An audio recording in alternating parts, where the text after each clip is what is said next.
الحمد لله الحمد لله نحمده ونستعينه ونستغفره ونؤمن به ونتوكل عليه ونعوذ بالله من شرور أنفسنا ومن سيئات أعمالنا من يهده الله فلا مضل له ومن يضلله فلا هادي له ونشهد أن لا إله إلا الله وحده لا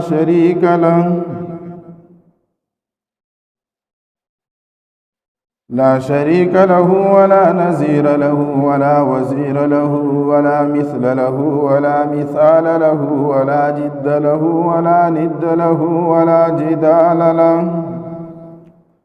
ونشهد أن سيدنا وسندنا ونبينا وشفيعنا وحبيبنا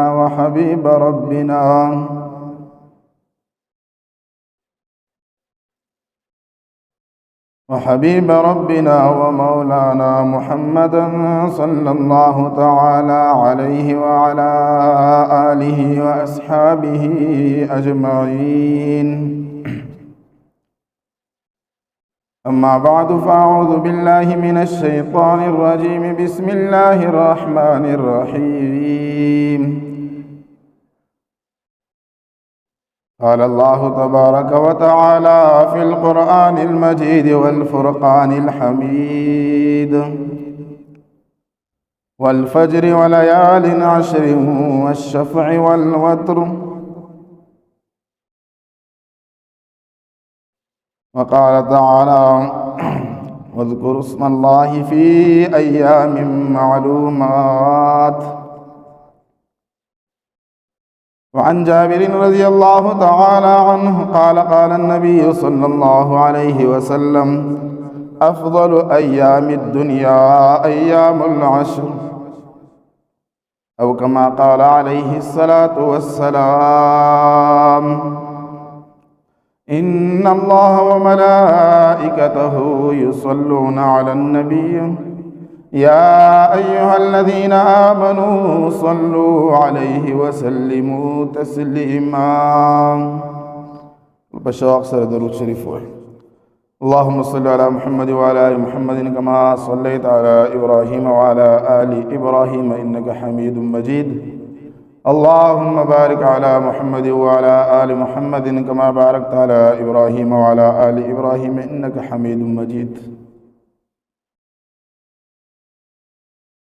इज़्ज़तमंद मुसलमानों, उस्ताद माद अल्लाह रब्बुल इज़्ज़त अज़ीम किताब द सूरतुल फजर अवलनी आयातुना और द हगी सराद मुहम्मदुर रसूलुल्लाह सल्लल्लाहु अलैहि वसल्लम द मुबारक व अहादीसुना यो मुख्तसर हदीस तिलावत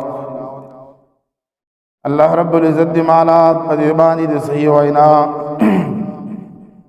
तासुल द सही और एदलु मिया माव तासु टोलु लपागे बानी द सही अमल करो तौफीक राखी. इज़्ज़तमंद मियाश दिया कलुना और रोज़े दा अल्लाह रब्बुल इज़्ज़त पैदा करी और अल्लाह रब्बुल इज़्ज़त दी दगा तरतीब मुकर्रर करद. इदा काल दौलस मियाश दी शुरू द हगी द मुहर्रमुल हराम न कीगी और आखिरी मियाश द हगी द ज़िल हज्जी द लोय अख्तर.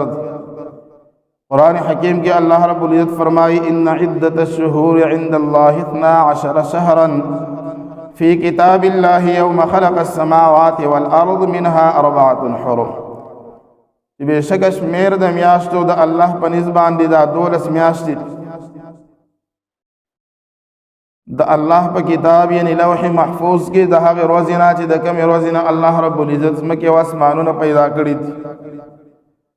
अब या सलूर मियाशती बदे की द हुर्मत और द इज़्ज़त और द अज़मत थी. ब्या पदी काल पदी मियाशतु के अल्लाह रब्बुल इज़्ज़त ज़िनी मियाशती हक़ीला पर नूर बांदी फजीलत और गरवाले वर कड़े थे. दगरंगे अल्लाह रब्बुल इज़्ज़त पदी रोज़ु की हम ज़िन रोज़ुला पर नूर रोज़ु बांदी फजीलत और गरवाले वर कड़े थे. लकद हफ्ते पर रोज़ के अल्लाह रब्बुल इज़्ज़त जुमे रोज़ी फजीलत व गरवार वर कड़े तो अल्लाह रसूल सल्लल्लाहु अलैहि वसल्लम फरमाई چې دا د هفتې د ورځو سردار ده. دغه شان د کال په ورځو کې الله رب العزت د ذوالحجې یعنی د لوی اختر د میاشتې اولنۍ 10 ورځې دې له ډېر زیات فضیلت او غوړوالی ورکړی دی. چونکې د ذوالحجې میاشت شروع کېدو واله ده، 2 یا 3 ورځې هغې ته پاتې دي. نو د ذوالحجې د دغې 10 ورځو فضیلت او غوړوالی د هغې اعمال او د هغې سره کوم متعلقه مسائل دي انشاءالله د هغې بیان کړو. زما عزتمند ذوالحجې دا اولنۍ 10 ورځې دی له الله رب العزت ډېر زیات فضیلت او غوړوالی ورکړی دی. او د دې د فضیلت د دې د اهمیت اندازه د دې نه لګولی کېږي چې قرآن حکیم کې سورة الفجر کې الله رب العزت د دغې 10 ورځو او شپو په دې باندې قسم کړی دی. الله رب العزت فرمایي والفجر قسم دی په سبا باندې، وليال 10 او په 10 شپو باندې، والشفع والوتر په جف او په طاق باندې. او بیا د مفسرین یو لوی ډله لوی مفسرین هغه فرمایي وليال 10 د دې 10 شپو نه مراد هغه 10 شپې د ذوالحجې دي اولنۍ 10 ورځې.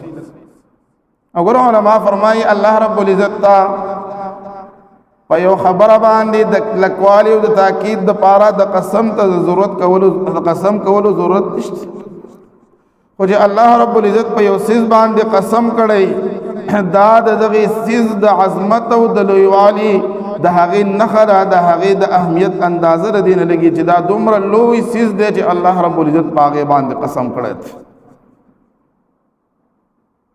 نو اول فضیلت دا دی چې د 10 شپو باندې مفسرین فرمایي الله رب العزت قسم تیرې هغه کړی دی. وليال 10 الله رب العزت فرمایي زما د په هغې 10 شپو باندې قسم وي چې دا 10 شپې مفسرین فرمایي د ذوالحجې اولنۍ 10. او بل ځای کې الله رب العزت حکم کوي واذکروا اسم الله فی ایام معلومات، تاسو الله رب العزت د الله نوم یاد کوي په هغې معلوم ورځو کې. دا معلوم ورځې مفسر قرآن سیدنا عبدالله ابن عباس رضی الله عنهما فرمایي ایام العشر وی د دې معلوم ورځو نه مراد هغه 10 ورځې د ذوالحجې دي. او بیا احادیثو کې پیغمبر علیه الصلاۃ والسلام د دې 10 ورځو ډېر لوی فضیلت بیان کړی دی. یو حدیث کی راضی جابر رضی اللہ تعالی عنہ نے روایت دے فرمائی قال النبی صلی اللہ علیہ وسلم چیز اللہ رسول صلی اللہ علیہ وسلم فرمائی افضل ایام الدنیا ایام العشر چیز دنیا دا ټولنا بہترا او ورر وزی هغه دا 10 ورځې د ذوالحجې دي. وایي د دنیا کې د ټولنا بهترین او ورر ورځې هم دا 10 ورځې دي. بل حدیث کی راضی عبداللہ ابن عباس رضی اللہ عنہما فرمائی وی پیغمبر علیہ السلام فرمائے ما من ایام العمل الصالح فیہن احب الى اللہ من هذه الایام العشرہ. یہی سورہ دی سنشتے نوری چی باغی کی نیک عمل کول ہر نیک عمل جدا اللہ رب العزت زیاد خوخ و محبوبی دا دیل لسر وزو دا ذوالحجین، یعنی د دې 10 ورځو د ذوالحجې د دې عمل الله رب العزت ته د کال د نور ورځو د نیک عمل نه ډېر زیات محبوب او خوښ دی. بیا صحابو ته پوښتنه قالوا یا رسول الله ولا الجهاد فی سبیل الله، اذا الله رسول جهاد فی سبیل الله د الله د دین د لپاره جهاد کول په نور ورځو کې دا هغې اجر ثواب هم د دې 10 ورځو نیک عمل ته نه رسي. یعنې د 10 ورځو نیک عمل د جهاد فی سبیل الله چې په نور ورځو کې دا د هغې نه هم غوره او بهتره دی. جهاد یو ډېر لوی عمل.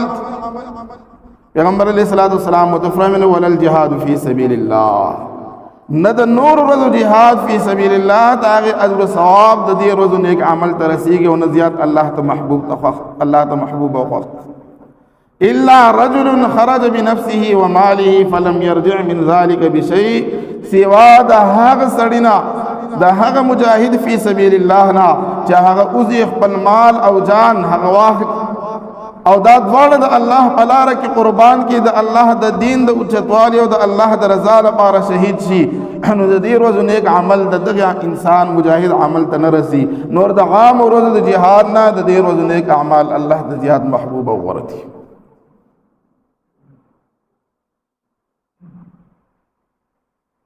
بیا ګورو علما فرمایي چې دې حدیث کریمه کې پیغمبر علیه الصلاۃ والسلام فرمایي چې دا ورځ الله ته ډېر محبوب او غوره دي. دغه بل حدیث کې فرمایي پیغمبر علیه الصلاۃ والسلام چې افضل ایام الدنیا، دا د دنیا د ټولو نه محبوب او غوره ورځې دي. په دې کې د علماو اختلاف دی چې دا اولنۍ عشره د اولنۍ لس ورځې د لوی اختر د میاشتې دا غوره دي، او که د رمضان مبارک اخرنۍ عشره او اخرنۍ لس ورځې هغه زیاتې غوره او فضیلت واله دي. نو بعض علما فرمایي هغه لس ورځې غوره او بهتره دي، او بعض علما فرمایي دا اولنۍ عشره د ذی الحجې دا غوره او بهتره دي. غوره خبره علما فرمایي هغه ده کما چې مولا علی قالی رحمه الله دغه رنګ شیخ محدث دهلوی رحمه الله هغه ذکر کړی چې په ورځو کې د کال د ټولو نه بهتره او فضیلت والا ورځې هغه دا اولنۍ لس ورځې د ذوالحجې یعنې د لوی اختر دي. او د هغې وجه دا ده چې په دې لس ورځو کې د عرفې ورځ ده چې دا د کال د ټولو نه بهتره او غوره ورځ. دغه رنګې د لوی اختر ورځ ده چې پیغمبر علیه الصلاۃ والسلام فرمایي دا الله په نسبت باندې د ټولو نه لوی عظمت والا ورځ ده. او وای په شپو کې د رمضان مبارک اخرنۍ لس شپې تېري دا د کال د ټولو نه بهتره او غوره شپې دي، ځکه په هغې کې لیلة القدر ده، او لیلة القدر د کال د ټولو شپو نه غوره او بهتر ده. نو په ورځو کې دا اولنۍ لس ورځې د لوی اختر دا غوره او بهتره دي، او په شپو کې د رمضان مبارک اخرنۍ عشره د هغې شپې تېري دا د کال د ټولو نه غوره او بهتره شپې دي. بیا د علماء یو مسله ذکر کړې که یو سړی قسم وکړي نظر ومني منښته وکړي چې زه به د کال د ټولو نه په بهترو او غوره ورځو کې روژې نیسم، نو وایي دی به د ذوالحجې یعنې د لوی اختر په دې اولنو 9 ورځو کې روژې تېرې هغه نیسي. او که یو سړی دا منښته وکړي چې زه به د کال د ټولو نه په غوره او بهتره ورځ باندې روژه نیسم، نو وایي دی به د عرفې په ورځ باندې روژه تېرې هغه نیسي. بیا ګورو علما فرمایي دې لس ورځو له الله دا فضیلت او غوروالی ولې ورکړی د دې وجه سره نو علما فرمایي ګڼې وجې دي. یو وجه دا ده چې د دې ورځو نیک عمل الله رب العزت د ډېر زیات محبوب او غوره دی. دا ګوره دا هر نیک عمل دی. دویمه وجه دا ده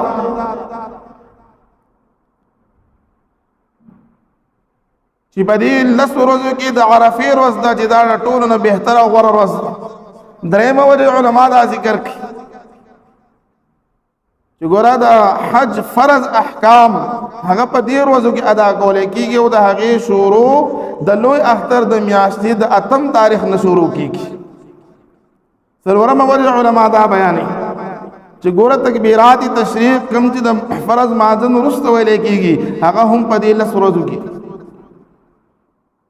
او بل وجه علما دا بیانوي چې د قربانۍ هغه لوی حکم لوی د فضیلت عمل هغه هم الله رب العزت په دې ورځو کې مقرر کړی دی.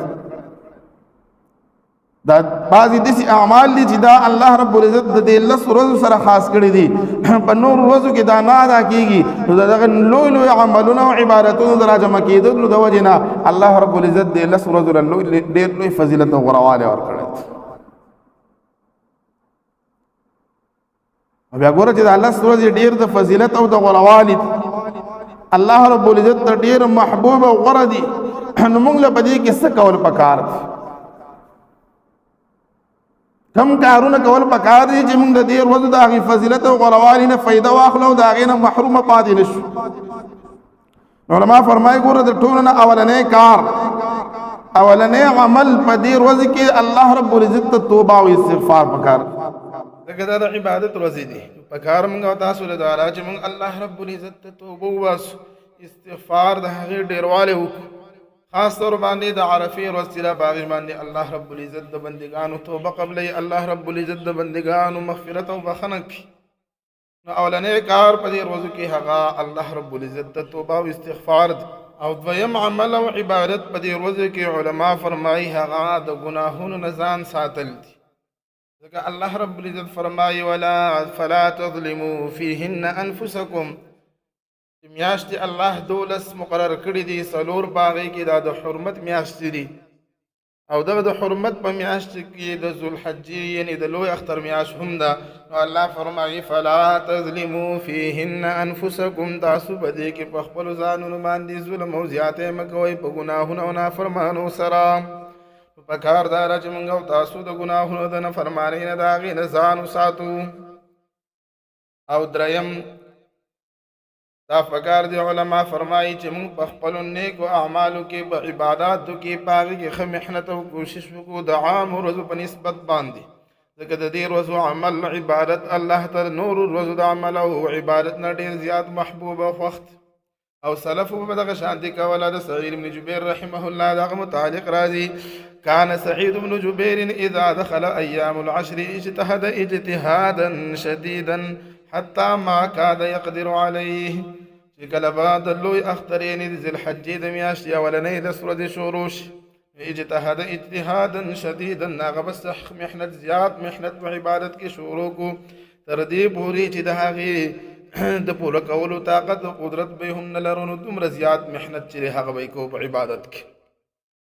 څلورم عمل علما فرمایي په دې ورځو کې ذکر او اذکار د الله یاد او تکبیرات د هغې اهتمام زیات پکار دی. ځکه حدیث کې راځي عبدالله بن عمر رضی الله عنهما فرمایي چې پیغمبر علیه الصلاة والسلام فرمایي چې د الله رب العزت په نسبت باندې د دې 10 ورځو نه زیاتې اوچتې او عظمت والا او دغه رنګې محبوب عمل والا ورځې نورې نشتې. فاکثروا فیهن التهلیل والتکبیر والتحمید. نو تاسو په دې ورځو کې لا اله الا الله، تکبیر الله اکبر او تحمید یعنی الحمدلله چې هغه زیات وایي. او بیا د تکبیر او تحلیل او تحمید روایتو کې راځي عبدالله بن مسعود رضی الله تعالی عنہ بدی سے الله اکبر لا اله الا الله والله اکبر ولله الحمد. دا تکبیرات په دې 9 ورځو کې یو عام تکبیرات تشریق دي، کوم چې د فرض مازن وروسته ویل کېږي هغه جدا دي، د هغې ویل خو واجب دي، د هغه مستحب او مسنون اعمال دي. دې وجنه امام بخاری رحمه الله نقل کوي كان ابن عمر وابو هريره رضي الله عنهما يخرجان الى السوق في ايام العشر يكبران. چې عبد الله بن عمر او ابو هريره رضی الله تعالی عنهما په دې 10 ورځو د ذوالحجې کې بازار ته ووتل. یکبران یو داړو به تکبیر وي، ويكبر الناس بتکبیرهما، او خلق به د هغوی د تکبیر د وجې نه تکبیر چې راغی وي الله اکبر لا اله الا الله والله اکبر ولله الحمد.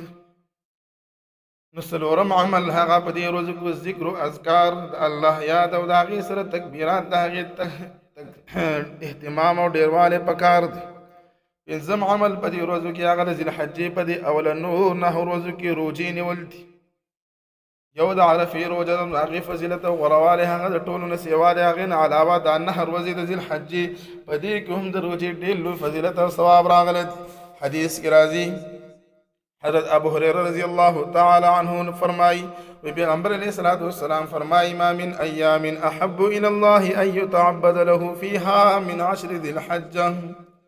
الله رب العزت ته نور ورځې په هغې کې عبادت کول دومره محبوب او غوره نه دي څومره چې د ذوالحجې په دې اولنو 10 ورځو کې دي.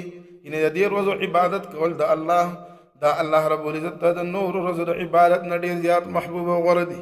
او بیا د الله رسول صلی الله علیه وسلم فرمایي یعدل الصیام کل یوم منها بصیام سنه، چې د دې ذوالحجې د اولنۍ 10 هر روز روزه نیول دا د یو کال د روزو برابر دي.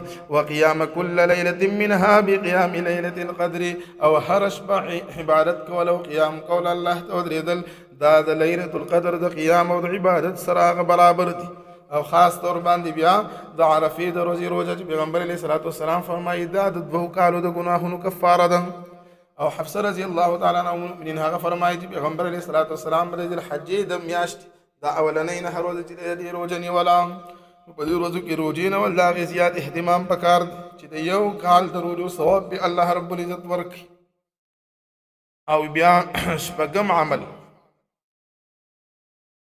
دا خاص دی د قربانۍ والو سره هغه مسلمانان نارینه او زنانه چې هغه قرباني کوي دا عمل د هغوی لپاره مسنون مستحب دی فرض او واجب نه دی. هغه څه دي ام المؤمنین ام سلمه رضی الله تعالی عنها فرمایي پیغمبر علیه الصلاۃ والسلام فرمایي اذا دخل العشر واراد بعضكم ان يضحي کله چې دا لس ورځې شروع شي یعنې ذی الحجې د لوی اختر میاشت شروع شي او په تاسو کې څوک د قربانۍ د کولو اراده لري نیت یې فلا یمس من شعره وبشره شیئا نو دې د خپلو ویښتو او د نوکونو نه څه شی چې دی هغه نه اخلي. بل روایت کې دي فلا یأخذن شعرا ولا یقلمن ظفرا چې دې د خپل بدن نه ویښتو هغه نه لرې کوي او نه د نوکونه کټ کوي. نو هغه نارینه او زنانه چې هغه قرباني کوي د قربانۍ اراده یې د ذی الحجې د میاشتې د لیدلو د شروع کېدلو سره د هغوی لپاره مستحب او غوره او سنت عمل دی چې هغه به د قربانۍ د کولو پورې نوکونه او ویښته چې هغه نه واړه کړي او دا مستحب عمل دی فرض او واجب نه دی چې یو سړی نوکونه واړه کړي یا ویښته واړه کړي په دې ورځو کې نو په ثواب کې کمی نه راځي قربانۍ ته به نقصان نه رسي لیکن غوره او بهتره دا ده چې د خپل نوکونه او ویښته چې د هغه واړه نه کړي او د هغې وجه علما دا بیانوي چې د نوکونو او د ویښتو نه د منې وجه هغه مشابهت دی د حاجیانو سره یو شانوالی د هغوی سره دی ځکه حاجیان چې کله احرام وتړي نو د هغوی دپاره نوکونه یا ویښته کټ کول هغه حرام او ناروا دي. نو دین عام مسلمانان چې حج نه تللي دي هم په دې سره د هغوی سره ځان یو شان کړي او څنګه چې د عرفات په میدان کې د عرفې په ورځ باندې الله رب العزت په هغوی باندې خپل رحم او کرم کړي نو د هغوی د مشابهت د وجې نه به الله رب العزت په موږ او تاسو په د عام مسلمانانو باندې خپل خصوصي رحم او کرم وکړي. دا مشابهت دا یو ډېر لوی څیز دی. تو شاعر وہی تیری محبوب کی یا رب شباہت لے کر آیا ہوں حقیقت اس کو تو کر دے میں صورت لے کر آیا ہوں. نو پغم عمل په دې ورځو کې هغه د هغې مسلمانانو دپاره چې د قربانۍ اراده لري هغه د لوی اختر د ورځې د قربانۍ پورې نوکونه او ویښته د هغې نه کټ کول دي.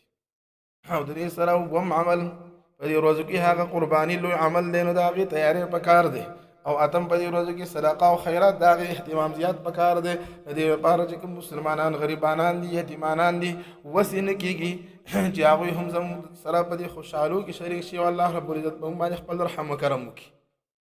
نو دا لس ورځې د ذی الحجې اولنۍ عشره ډېرې لوی د فضیلت دي ډېرې لوی د ثواب دي الله رب العزت ته ډېرې محبوبې او غوره دي.